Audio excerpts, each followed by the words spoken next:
క్రిష్ అయితే అలా బయటికి రావడానికైతే చూస్తూ ఉంటాడు. అదే టైంలో సత్య అక్కడికొచ్చి నిలబడేసరికి భైరవి వీళ్ళైతే షాక్ అవుతూ ఉంటారు. ఇక క్రిష్ చేయి పట్టుకొనైతే సత్య అమ్మవారి దగ్గరికైతే తీసుకుని వెళ్తుంది. అలా వెళ్తున్న సత్యని చూసి మహాదేవయ్య, భైరవి వీళ్ళైతే షాక్ అవుతూ ఉంటారు.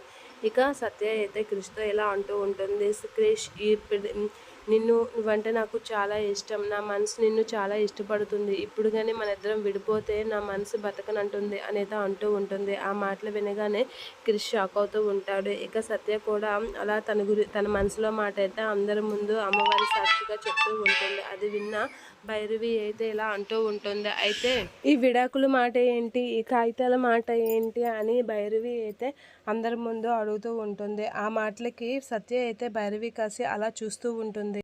ఈ కాగితాల మాట అబద్ధం అంటారా? మీ ఇద్దరు ఒప్పుకొని పెట్టిన సంతకాల కాగితాలు ఇవి అనేది అంటూ ఉంటుంది. అవి చూసి సత్య షాక్ అవుతూ ఉంటుంది. ఇక ఆ సత్య అయితే భైరవి దగ్గరికి చూసి అది అలా చూస్తూ షాక్ అయ్యి భైరవి అయితే సత్య కాసి కోపంగా చూస్తూ ఉంటుంది. ఇక సత్య అయితే భైరవి దగ్గరికి వెళ్తూ ఉంటుంది. ఆ కాగితాలను అయితే తీసుకుంటూ ఉంటుంది. అందరి ముందు ఆ విడాకుల కాగితాలు అయితే చింపేయడానికి రెడీ అవుతూ ఉంటుంది సత్య.